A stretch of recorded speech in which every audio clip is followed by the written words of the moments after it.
பாசத்திற்கும் பெரும் மதிப்பிற்கும் உரிய என்னுடைய சகோதரர்களே, சகோதரிகளே, உங்கள் யாவருக்கும் 68வது குடியரசு தின நல்வாழ்த்துக்களை மகிழ்ச்சியோடு தெரிவித்துக் கொள்வது உங்கள் அன்பிற்குரிய ஜோசப் செல்வகுமார். இந்தியா என்பது ஒரு குடியரசு நாடு. ஆனால் இந்தியாவில் ஜனநாயகம் என்பது இல்லை என்று முழங்கினார் டாக்டர் B.R. அம்பேத்கர்.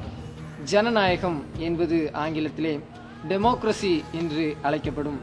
டெமோக்ரஸி என்றாலே சமத்துவம் அல்லது சம உரிமையை வலியுறுத்துவதாகவே இருக்கிறது. சமத்துவமோ சம உரிமையோ இல்லாத இந்த இந்திய தேசத்திலே நாம் எவ்வாறு சுதந்திரமாக வாழ முடியும்? அல்லது இந்நாட்டில் சுதந்திரத்திற்குத்தான் இடம் இருக்கிறதா என்றால் அதற்கு இல்லை என்பதுதான் என்னுடைய பொருள். இந்தியா என் தாய்நாடு, இந்தியர் யாவரும் என் உடன் பிறந்தோர் என்று பெருமிதம் கொண்டு மார்த்தட்டி கொண்டு இருக்கிறோமே. ஆனால் இந்த இந்திய தேசத்திலே நம்முடைய சகோதர சகோதரிகளுக்கு எதிராக நாம் செய்து வருகிற கொடுமைகள் ஏராளம். கடவுளின் பெயரால், மதத்தின் பெயரால், இனத்தின் பெயரால், ஜாதியின் பெயரால், இன்னமுமாக கணக்கில் அடங்காத பிரச்சனைகள் அதிகமாக இருந்து வருகிறது.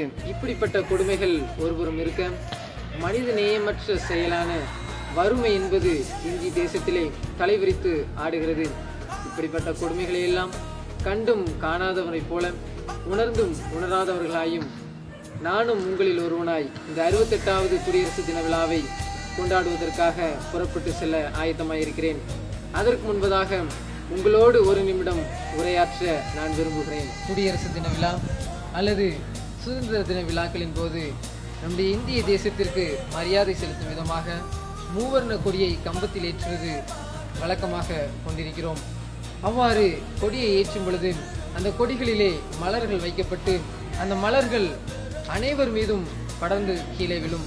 அந்த கீழே விழுகின்ற ஒவ்வொரு பூக்களுக்கும் பின்னால் அநேகருடைய தியாகங்களும் உயிர் தியாகங்களும் நிறைந்திருக்கிறது என்பதை நம்மில் எத்தனை பேர் அறிந்திருக்கிறோம். அந்த கீழே விழுகின்ற பூக்கள் எதை குறிக்கிறது என்றால், நம்முடைய இந்திய தேசத்தின் விடுதலை போராட்டத்திலே ஈடுபட்டு உயிர் நீத்த ஒவ்வொருவரின் மனைவியின் தலையிலிருந்து அகற்றப்பட்ட அந்த பூக்களே என்பதை நாம் மறந்துவிடக்கூடாது. அந்த விதவை பெண்களின் தலையிலிருந்து அகற்றப்பட்ட பூக்களே நம்முடைய மூவர்ண கொடியை அழகு சேர்க்கிறது என்பதை நாம் மறந்துவிட வேண்டாம். அவ்வாறு இளவயதிலேயே பாதிக்கப்பட்ட அந்த பெண்களின் நலனுக்காக, அவர்களின் வாழ்க்கைக்காக நாம் செய்த நன்மைகள் என்ன? என்னதான் நம்முடைய இந்திய தேசம் வெள்ளையர்களிடம் அடிமையாக இருந்த காலத்திலிருந்து வெற்றி அடைந்தாலும் இன்றும் நாம் இந்தியர்களுக்கே அடிமையாக இருக்கிறோம் என்பது மிகவும் ஒரு மனவேதனையான செய்தி. எனக்குள் அவ்வப்போது ஒரு கேள்வி எழுவதுண்டு. கடவுள் மனிதனை படைத்தாரா அல்லது மனிதன் கடவுளை படைத்தானா என்பதுதான். ஏனென்றால் கடவுள் மனிதனை படைத்திருந்தால் அவர் அனைவரையும் சமமாகவே படைத்திருப்பார் என்பதுதான் என்னுடைய பதிலாக இருக்கிறது.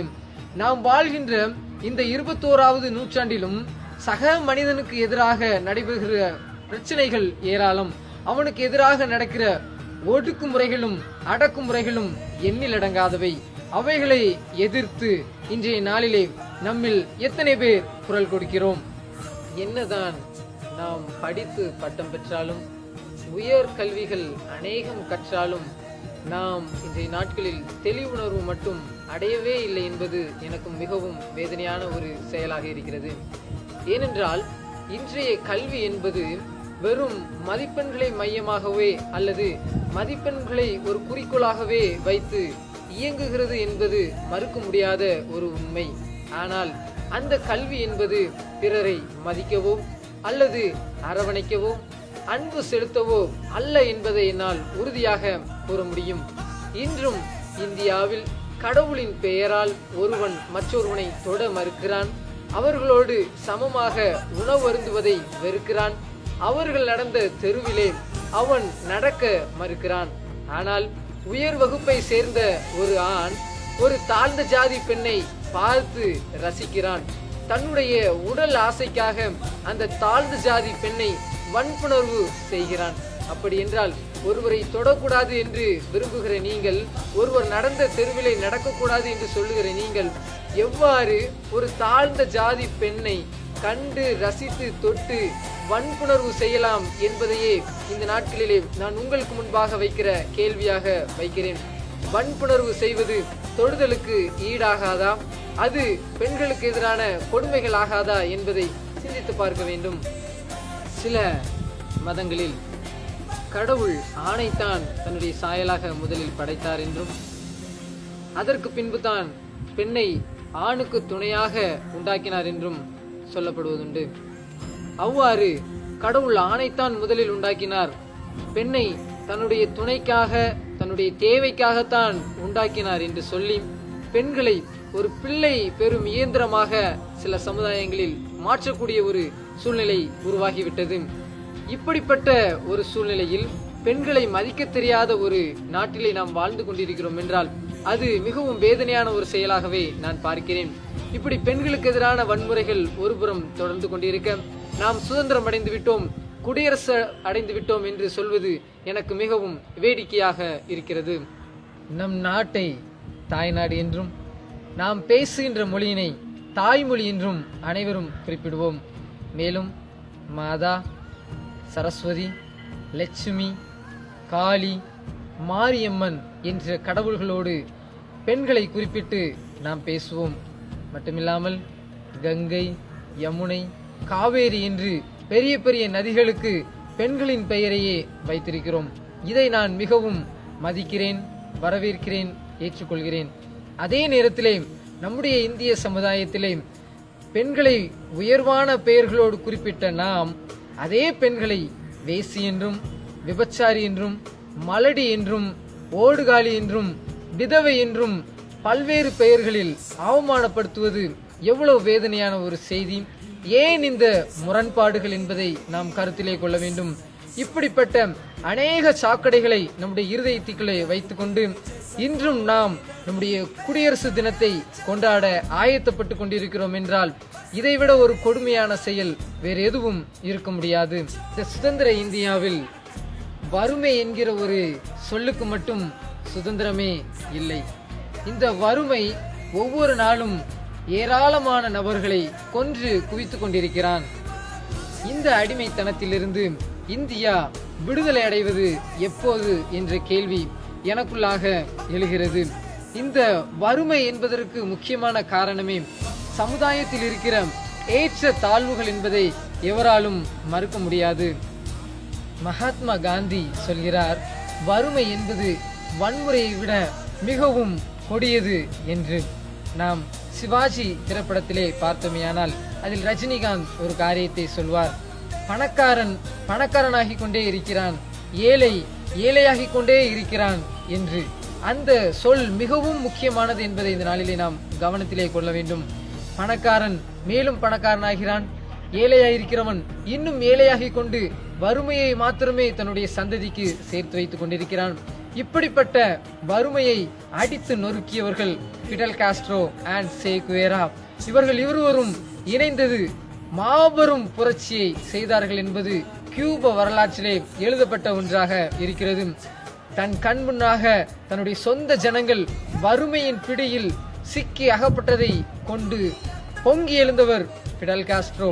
அந்த அடிமைத்தனத்திலிருந்து, அந்த வறுமையிலிருந்து சே குவேராவுடன் கைகோர்த்து அடிமைத்தனம் என்பதை முற்றிலுமாக கியூபாவில் இருந்து ஒழித்து கட்டினார்கள்.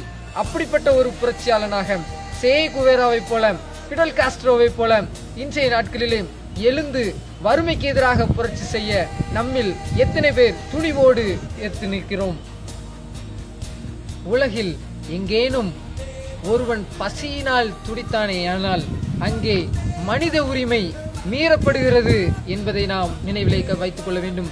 இப்படிப்பட்ட மனித நேயமற்ற செயலுக்காக எத்தனை பேர் போராட துடிக்கிறோம்?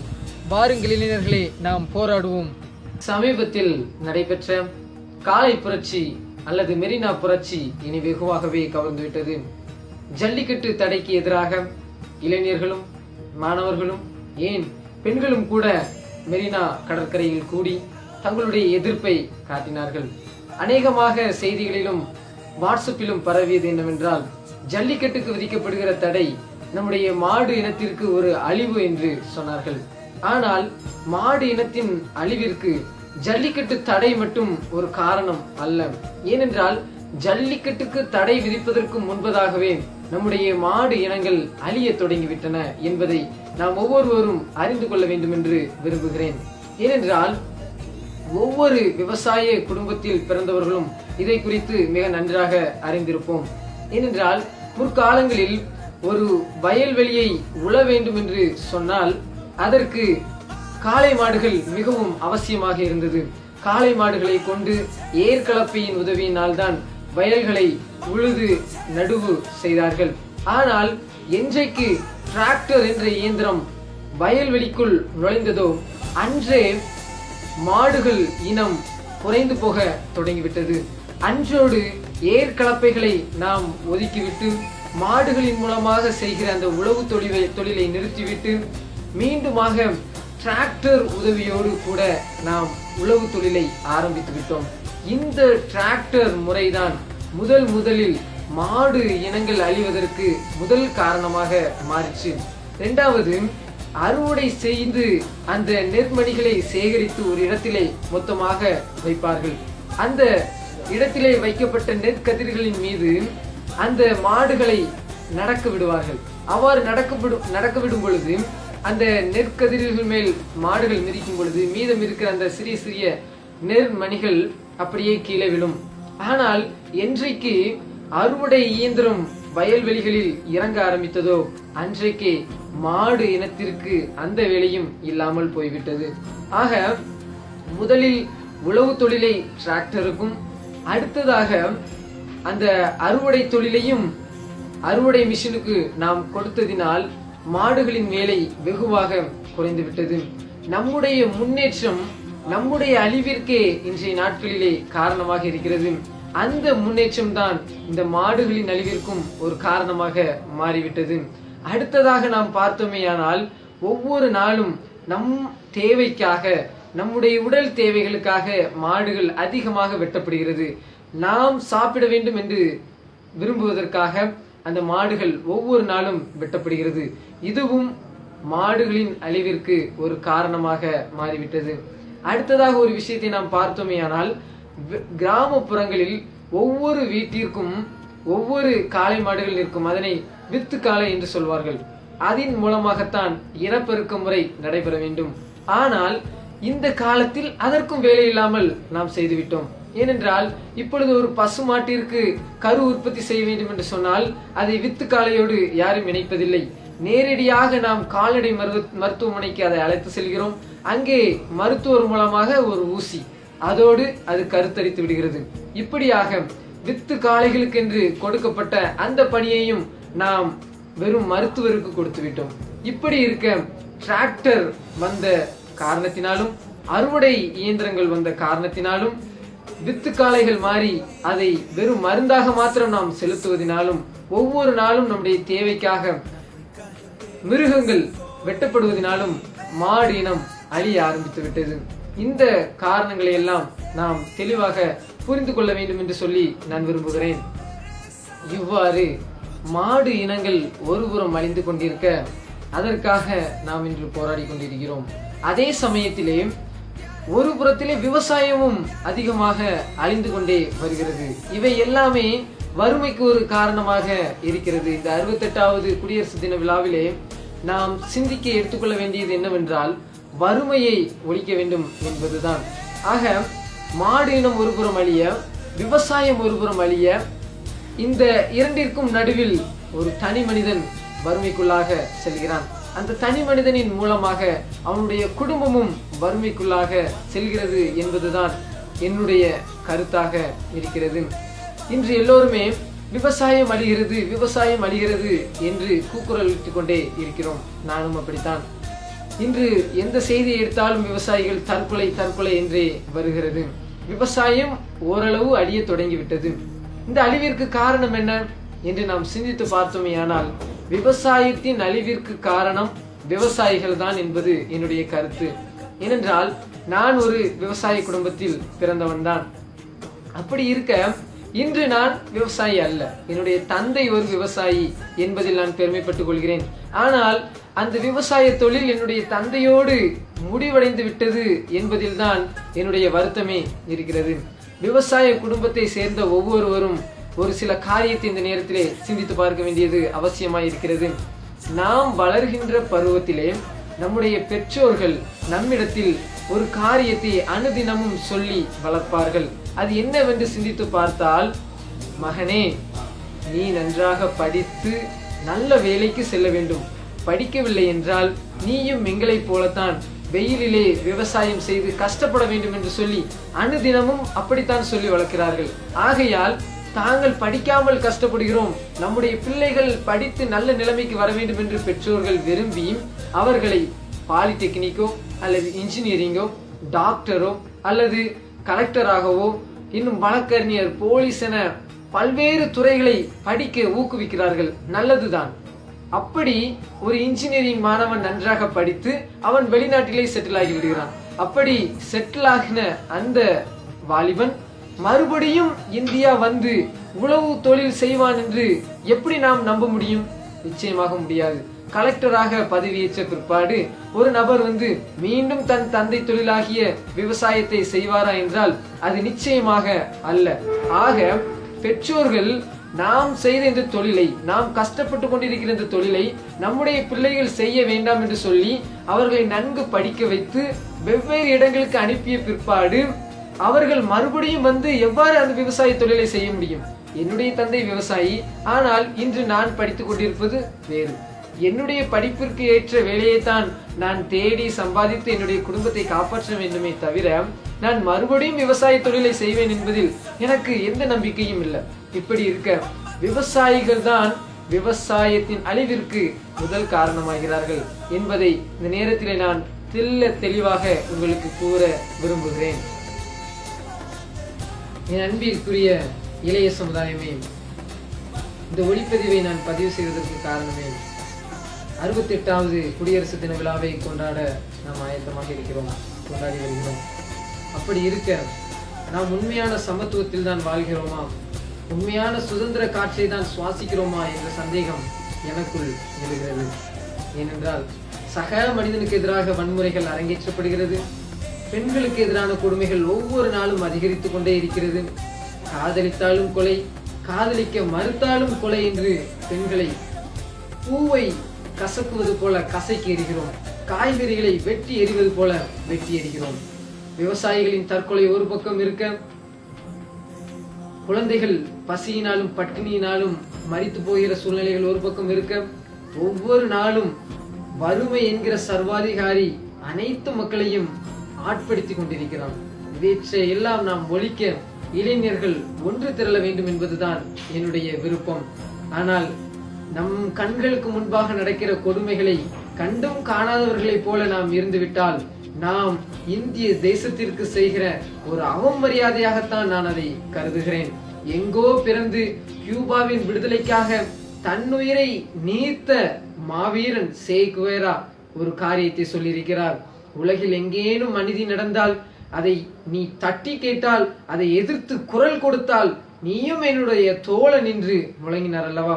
நம் கண்களுக்கு முன்பாக அநீதி நடக்கும் பொழுது அதனை எதிர்த்து நம்முடைய குரல்கள் பதிவு செய்யப்பட வேண்டும்.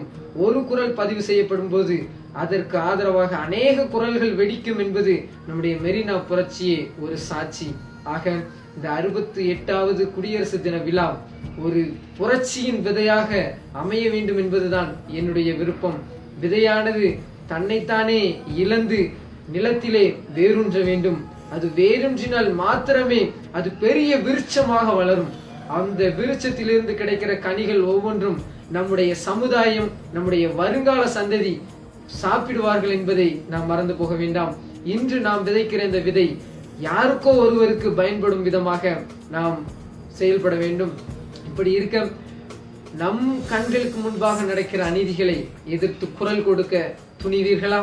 நம் கண்களுக்கு முன்பாக ஒரு பெண் வன்புணர்வு செய்யப்பட்டாலோ, ஒரு பெண் கிண்டல் அடிக்கப்பட்டாலோ அவளை காப்பாற்ற வேண்டியது நம்முடைய கடமையாக இருக்கிறது. அப்படி ஒரு பெண்ணை காப்பதற்காகவும், சமுதாயத்திலே நடக்கிற அநீதிகளை எதிர்த்து குரல் கொடுத்து என்னுயிர் நீக்க நான் துணிகிறேன். இளைஞர்களே, நீங்கள் துணிகிறீர்களா? நம் கண் முன்னால் நடக்கிற அநீதிகள், நம் பெண்களுக்கு விரோதமாக நடக்கிற கொடுமைகள், இவற்றை எல்லாம் தட்டி கேட்க நான் துணிந்து நிற்கிறேன். அதற்காக என்னுடைய உயிரையும் இழக்க நான் துணிகிறேன். அந்த துணிச்சல் நம்மில் எத்தனை பேருக்கு இருக்கிறது? அந்த துணிச்சல் நம்முள் வந்துவிட்டாலே நாம் சுதந்திர காற்றை சுவாசித்து விட்டோம். ஏன் மறுபடியுமாக உங்கள் யாவருக்கும் என்னுடைய 68வது குடியரசு தின நல்வாழ்த்துக்களை தெரிவித்துக் கொண்டு உங்களிடமிருந்து விடைபெறுகிறேன். நன்றி, வணக்கம்.